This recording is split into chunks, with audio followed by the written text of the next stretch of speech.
Comment se fait-il que certains humains acceptent la guerre et même la réclament? Je viens d'écouter un YouTuber très en colère de la réaction de certains Français, assez nombreux semble-t-il, qui se réjouissent d'une éventuelle guerre.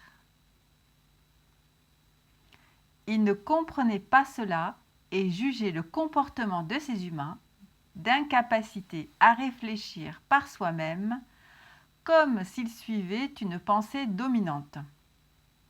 Il se demandait comment cela était rendu possible. Il y a plusieurs réponses. Je vais en donner une. Lors de mes formations en hypnose, transe et relaxation, nous avons été informés du fonctionnement du cerveau et de ses différents trains d'ondes cérébraux. Chaque train d'onde a sa fonction. La barrière mentale, l'intellect, qui nous permet de prendre du recul, de réfléchir, de raisonner et de prendre des décisions, s'active avec le train d'onde bêta. Il se développe sur plusieurs années à partir de la préadolescence seulement. Le train d'onde des enfants, c'est alpha, un espace propice à l'imaginaire, la créativité et surtout à l'absorption des informations. C'est pour ça qu'ils apprennent très vite. Alors, si les informations sont positives, cela donne un environnement paisible et joyeux. Si les informations sont anxiogènes, elles mettent la personne dans un climat permanent de peur et de stress. Et puis, si on approfondit encore l'état hypnotique, comme si on allait s'endormir, on touche les trains d'onde delta. Et c'est là que l'on peut programmer des informations plus profondément. Donc, quand on est un petit enfant, puis qu'on grandit, qu'on devient adulte, on développe au fur et à mesure des trains d'onde qui démarrent, qui partent de delta même antérieurement à d'autres trains d'onde, puis alpha, puis bêta. Ça veut dire que les enfants n'ont pas la capacité de se protéger avec l'intellect avant un certain âge. Donc ce sont des proies vulnérables. Mais les adultes également, si on les place dans un état alpha, voire delta. Donc c'est ce que je veux expliquer. En amenant les gens dans les ondes alpha, qui sont donc des ondes de relaxation, voire delta, où c'est presque si on dormait, c'est l'endormissement, méditation profonde, on peut leur faire avaler n'importe quoi, tant qu'ils restent sous influence, bien entendu, grâce à la répétition journalière de l'information et du choc traumatique qui est provoqué à cause de la peur. Il y a des techniques dont on ne se méfie pas parce qu'elles sont invisibles et qui peuvent provoquer ces états de transe.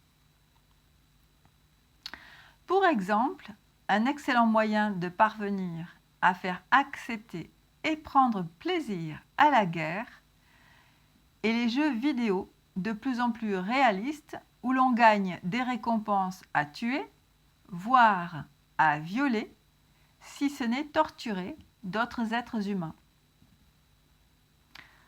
Ce ne sont que des jeux? Non, pas vraiment. En fait, il y a vraiment des personnes qui travaillent énormément sur les techniques pour amener les gens dans des états de transe sans qu'ils s'en rendent compte. C'est très grave. Mais si on le sait, c'est différent. On peut s'en protéger. Alors, il y a quelques années, enfin, il y a bien longtemps, je ne sais plus, une vingtaine d'années, j'ai vu une vidéo d'un officier de l'armée américaine, dont je ne me souviens plus le nom, mais on peut retrouver actuellement des vidéos, d'autres personnes qui parlent de ça, qui dénoncent ce processus. En fait, dans l'armée américaine, il avait été remarqué que les soldats sur le terrain répugnaient à tuer d'autres êtres humains. Et donc, ils n'étaient pas efficaces, même des ennemis. Alors, cet officier dénonçait cela car il a été chargé à l'époque de créer et de développer une méthode pour inciter les soldats à tuer. Et cette méthode a été efficace. Elle s'appuyait sur l'utilisation de jeux vidéo. Elle utilisait la transe hypnotique, la relaxation. Ces jeux vidéo qui induisaient un état de transe donc, et qui ensuite programmaient le cerveau. Quelques indices qui induisent l'état de transe, les images de plus en plus rapides, l'alternance d'images rapides, la mise en situation de danger provoquant la peur, les images de plus en plus réalistes, l'identification au héros qui tue, donc là on va toucher la sphère émotionnelle, la récompense, quand on obéit à une hiérarchie, quand on tue, le cerveau marche à la récompense, l'augmentation progressive de la violence, ce qui augmente le choc traumatique et le cerveau va demander de plus en plus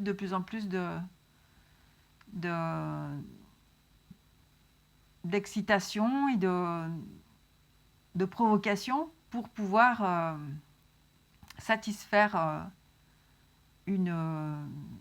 un besoin de récompense. C'est comme une drogue en fait. Ce sont les mêmes effets. La violence a les mêmes effets qu'une drogue. Donc le cerveau produit en masse des hormones pour gérer le stress et la douleur, à l'égal d'une drogue, ce qui crée une dépendance à la violence et une perte de la capacité de prendre du recul et réfléchir. C'est un lavage de cerveau. En sachant que le cerveau ne fait pas la différence entre le virtuel et la réalité, la programmation est très forte. C'est ainsi que nous pouvons être victimes de la propagande sans nous en rendre compte, car à la base, l'humain est bon, et même voire naïf. Il ne voit pas le mal partout, contrairement à ce qu'on nous fait croire. La répétition de l'information anxiogène à la radio, la télé, dans les films, les jeux vidéo, la rapidité des images et des paroles, l'identification au héros tueur, la récompense si on obéit, si on tue, ce sont les mêmes techniques citées par l'officier américain chargé de développer des tueurs. Alors que faire? Eh bien, nous pouvons utiliser les mêmes outils. L'hypnose, la transe, la relaxation pour insuffler la paix, pour la guérison de ce monde, pour distiller la joie. La joie, distiller la joie, la beauté et la délicatesse, qui sont des qualités humaines. Et ainsi, notre propre exemple sera notre meilleure force d'inflexion face à ce chaos